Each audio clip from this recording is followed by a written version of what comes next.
Sur les mouvances et les théories du complot. Bonjour Tristan Mendes France. Bonjour Nicolas. Aujourd'hui Tristan, vous nous parlez du rappeur Booba. Eh oui, alors je précise tout de suite que si je veux revenir sur Booba aujourd'hui, c'est uniquement parce qu'il relaye de plus en plus de contenu complotiste sur ses réseaux sociaux. Et c'est d'autant plus alarmant qu'il a une audience spectaculaire en ligne avec plus de 5 millions d'abonnés sur Twitter, pas loin d'1 million sur Instagram et qu'il s'adresse essentiellement à un public jeune et notamment des ados.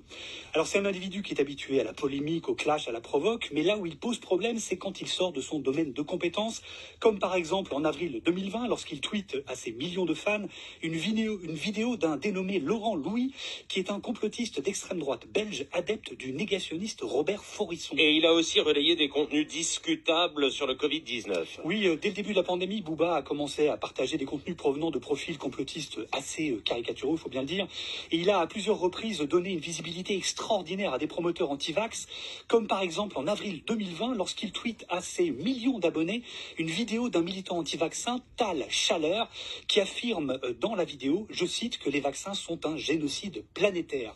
Il a également retweeté à ses millions de fans en janvier 2021 le lien d'une chaîne Telegram complotiste sur laquelle on apprend par exemple que les vaccins donnent la maladie de la vache folle ou que la mort de Karim, qui est décédé du Covid en décembre dernier après avoir témoigné devant les caméras, était une intox. Et depuis la guerre en Ukraine, il semble avoir changé de thématique. Oui, et il est assez révélateur de ce qui se passe dans la complosphère française et internationale.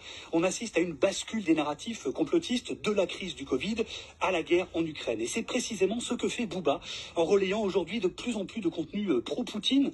Il a par exemple retweeté à ses millions d'abonnés une vidéo titrée Poutine le sauveur. Il a partagé sur son compte Instagram une photo de propagande de la milice du dictateur tchétchène Kadyrov qui participe actuellement à l'invasion en Ukraine.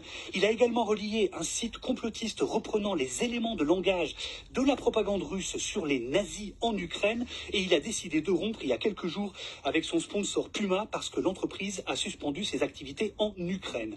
Alors aujourd'hui, Booba est véritablement devenu l'idiot utile du Kremlin et c'est d'autant plus inquiétant qu'il est devenu, en termes d'audience sur Twitter, l'un des plus gros relais français de la propagande russe. Tristan